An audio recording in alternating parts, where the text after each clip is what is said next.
Giving all praise, honor, and glory unto Yahweh, Bahashim, Yahweh Shai, Bahashim, Rakakwadash.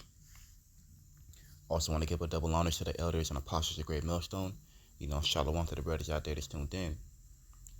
It's a quick lesson. So I was thinking about, how everything here is vanity. All things are vanity and vexation of spirit. Nothing matters here. Nothing is important here. Nothing matters. The only thing that is important is serving Yahweh Shem Yahweh Shai. Everything else is just vanity.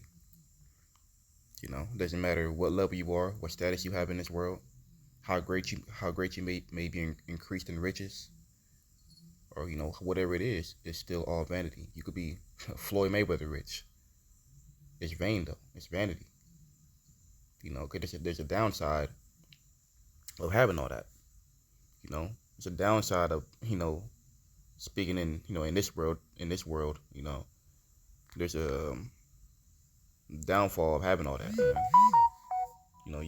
You're gonna that'll be your consolation. Your consolation will be Babylon the Great, and ultimately to be destroyed with Babylon the Great. Yeah, but I was thinking of the book of Ecclesiastes. When Solomon, the Lord blessed him greatly. He was increased with everything. He had everything that his heart could ever desire. He was a very rich man. He had all the wisdom, all the cattle, all the women. He had everything a man could ever wanted, but he still realized that, damn, this is all vanity. This is all vexation of spirit. It's not really no point in having all these things. Only time where everything's gonna be right and perfect, is ultimately when Yahweh Shem Yahweh Shai, when Yahweh sends his son back and he redeems the elect, and the elect get that new body. Well, then that's when everything's gonna be, it's gonna be a point to everything. Everything's gonna be the way that it was meant to be in the beginning. In the beginning, for us to be as gods. Right now, no matter what you got in this, no matter what you got, it's not really a point to it. It's vain. But let me just go ahead and get the scriptures.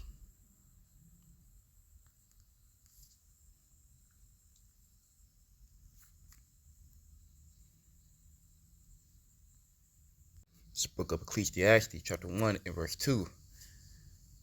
Vanity of vanities, said the preacher. Vanity of vanities, all is vanity. And this is coming from Solomon. Like I said, he was rich in everything. It tells you that in Sirach too. Solomon, he was blessed with damn to the world, man. He had everything his heart could desire, but he still, understood that this isn't it. This wasn't. It's all vanity. But I'm just gonna go ahead and read it because it's gonna explain how he had everything, but it still wasn't, fulfilling to him. This book of Ecclesiastes 2 verse 1. I said in my heart, go to now, I will prove thee with mirth. Therefore enjoy pleasure, and behold, this also is vanity. So he's saying that, he wanted to go enjoy mirth and enjoy pleasure, but he still built in his spirit that this is all vanity. What's the point of this? This is worthless. I said of laughter, it is mad, and of mirth, what doeth it? I saw, what? So let me look at this in the NLT, see what it says in the NLT, because NLT has some good understanding in it. Let me get that real quick. This is what the NLT says. Ecclesiastes 2 verse 1. Just to get a better understanding. I said to myself, come on, let's try pleasure. Let's look for the good things in life. But I found that this, too, was meaningless. You know what I'm saying? So, even him trying to seek for pleasure and mirth, he understood that, man, this is, what's the point of this, man? It's meaningless. There's no point there's no point of having pleasure in his life, man. Ultimately, this isn't the kingdom. We're still mortal men. We're still subject, to death. We're not in our godly, we're not in our godlike status. So all of this is pure vanity, man. It's at the end of the day, yeah, you laugh a little bit, this and that, but at the end of the day, you're back to the same old wretched man that you are. You know, it's only it only solves it for a moment.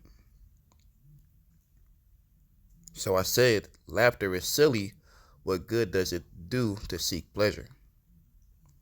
You know, but going back to the KJV, I'll just go back and forth simultaneously, just to get a better understanding. Just to bring that better understanding out. Verse 3, I sought in my heart to give myself unto wine, yet acquainting mine heart with wisdom, and to lay hold on folly, till I might see what was that good for the sons of men, which they should do under the heaven all the days of their life. I made me great works. I builded me houses. I planted me vineyards. I made me gardens and orchards, and I planted trees in them of all kinds of fruits. I made me pools of water, to water therewith the wood that bringeth forth trees. I got me servants and maidens, and had servants born in my house. And so we have servants. Also, I had great possessions, of great and small cattle above all that were in Jerusalem before me. I gathered me also silver and gold, and the peculiar treasure of kings and of the provinces. I got me men singers and women singers, and the delights of the sons of men as musical instruments, and that of all sorts. Hey, Solomon, he had it going.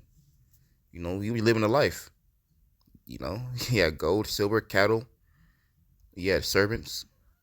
He had dancers, singers. He had all type of trees and lakes. He had all it. He was increased with everything, man.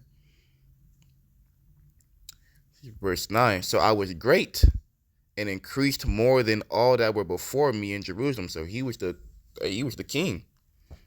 He was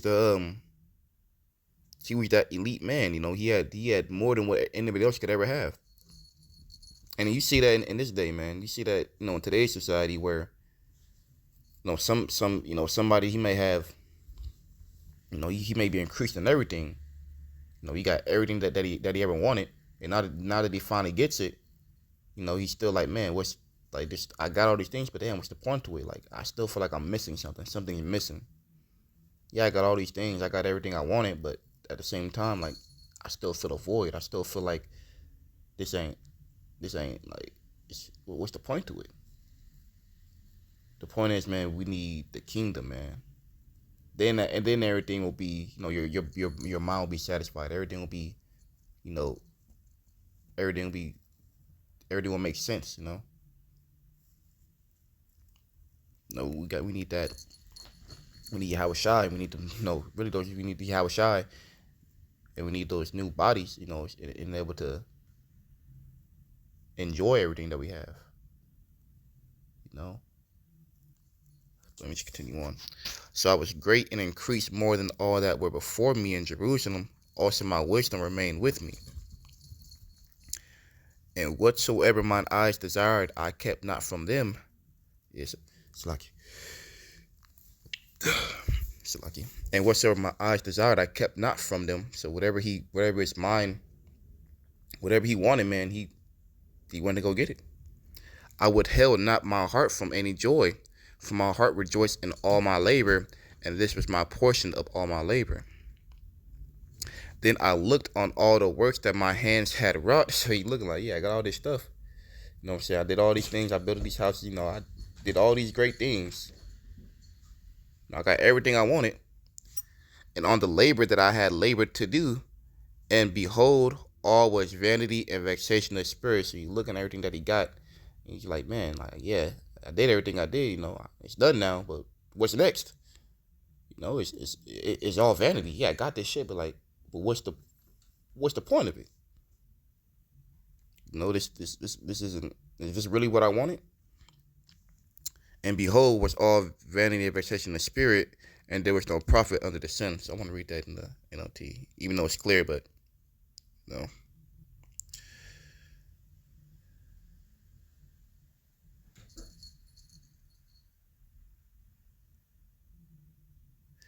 So I'm gonna start at verse 10. And anything I wanted, I would take. I denied myself no pleasure. I even found great pleasure in hard work, a reward for all my labors. Notice the last verse I read in the King KJV, this is verse 11. But as I looked at everything I had worked so hard to accomplish, it was all so meaningless. You know, like chasing the wind. There is nothing really worthwhile anywhere. That's right. So after all that work, all that labor, everything he did, he had to realize that, man, this is all meaningless. And that's the same way we brothers feel as of today. You know what I'm saying? You can have anything you want in this world. You can have all these things, but it's meaningless, man. If you don't have Yahweh Shem Yahweh Shai, you don't have the spirit of Yahweh Shem Yahweh Shai, it's all worthless. You know what I'm saying? It's no point to it. Because we're meant to have all these things in the first place. And we're meant to be rulers. We're meant to be gods. We're meant to be kings. We're not meant to be in this flesh. We're meant to, your body will have satisfaction in these things. Once to speaking as man, I feel like once you have those new bodies, man. But as of right now, all of it's vanity, unless until Yahweh Shem Yahweh Shai comes and delivers us and take us out of these prisons, man. Talking about the flesh, And so I'm gonna continue reading on. It's verse 12. And I turned myself to behold wisdom and madness and folly. For what can the man do that cometh after the king, even that which had been already done? Then I saw that wisdom exalted folly, as far as light exalted darkness. The wise man's eyes are in his head, but the fool walketh in darkness. And I myself perceive also that one event happeneth to them all. Then said I in my heart, as it happeneth to the fool, so it happeneth even to me. And why was I then more wise? Then I said in my heart that this also is vanity. You know what I'm saying? Because basically what he's saying, that the same judgment that will happen to the foolish man, the same thing will happen to a wise man. You know what I'm saying? So we're trying to compare the two, but he's like, man, I'll get judged the same way as a foolish man. Same judgment a foolish man would get. I'll get the same thing. So you're like, man, what's the point of having? What's the point of even?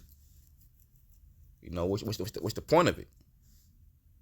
It's the point of having all this wisdom. I'm going to be, compared then with basically get the same recompense, the same as a foolish man would get. For there is no remembrance of the wise more than of the fool forever. See, we know. In fact, let me get verse 17. I'll continue on from verse 16. For there is no remembrance of the wise more than of the fool forever, seeing that which now is in the days to come shall all be forgotten. And how dieth the wise man as the fool? There we go right there. How dieth the wise man as the fool? Basically, the wise man will get the same judgment as a fool would get, man. That's why Solomon's like, man, what's the point of it? If I got all these things, I'm increased in riches, but I'm still, or the wise men, they're still getting the same judgment as the foolish would get. So what's really the point? Verse 17, therefore I hated life. Solomon, like I said, he was rich. He had everything his heart ever could want. But he said he hated life. Therefore I hated life, because the work that was wrought under the sun is grievous unto me. That's right. Let me read that in the NIT. So I came to hate life, because everything done under the sun is so troubling. everything is meaningless, like chasing the wind.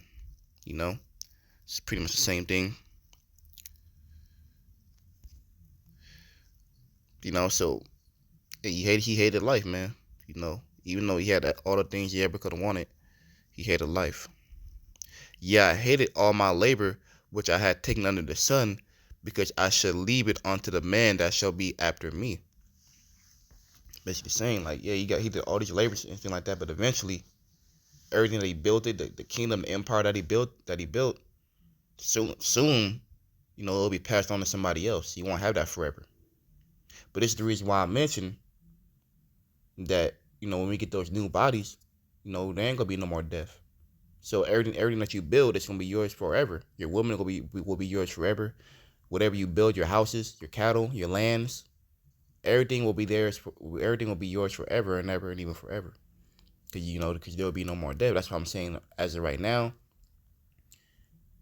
to increase in riches, to have everything in this world is all pointless. That's why it's better to have, wait for Yahweh Shem Yahushai.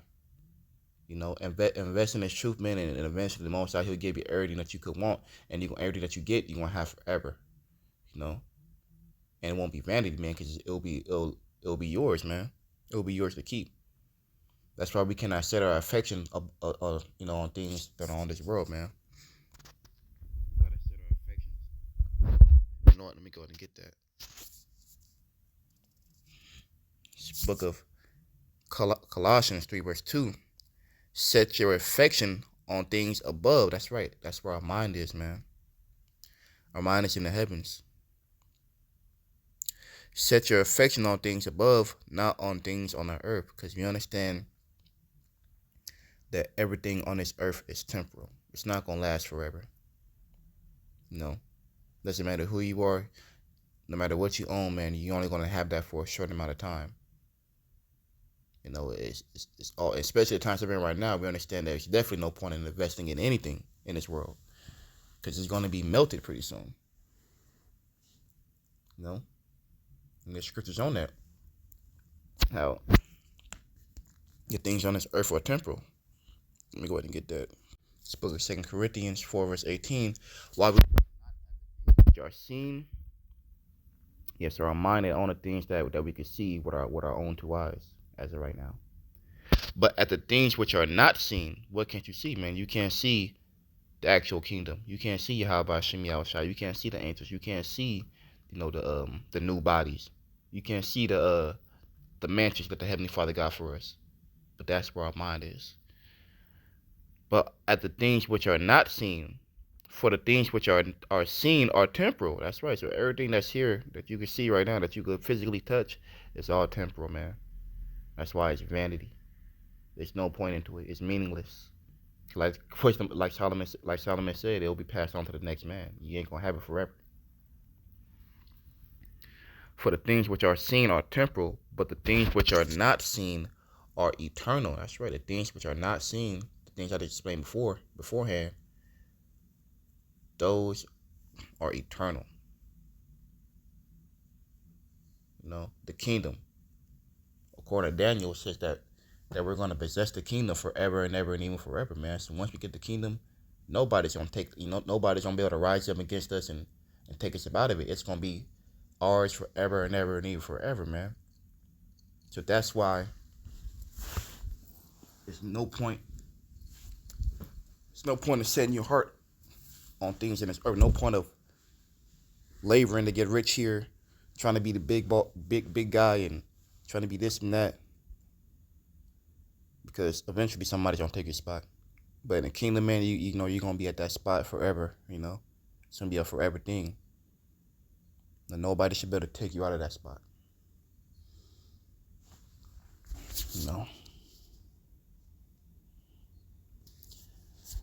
Matter of fact, I'm gonna go ahead and get that real quick. I might end off right there. But this book of Daniel 7 verse 18, but the saints of the Most High shall take the kingdom, this point right here, and possess the kingdom forever, even forever and ever. And like I said, we're going to possess the kingdom, and everything that we possess in the kingdom, within the kingdom, it's going to be ours forever. Nobody's going to be able to take our place. You know, whatever that a brother may claim, it's gonna be theirs forever. Woman, you know, chariots, you know, mansions, land, cattle, all that. It's gonna be yours forever, man. It's not gonna be laid up for the next man because what? There is gonna be no more death. Cause why? Cause sin is gonna be destroyed, man.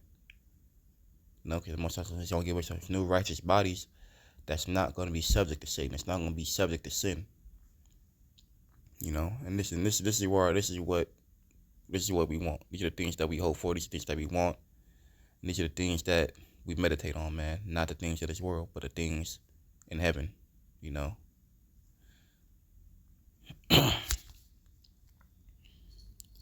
You know. So with that, you know, this is ultimately what we're looking for. You know, we're looking for a savior. You know, to put us back. You know, in our homeland. And receive that kingdom. You know. So we can live an actual life. We can live a real life, a meaningful life.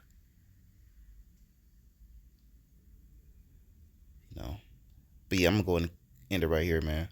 You know, I'm gonna give all praise, honor, and glory unto Yahweh, Bahashim Yahweh Shai, Bahashim Kakadash.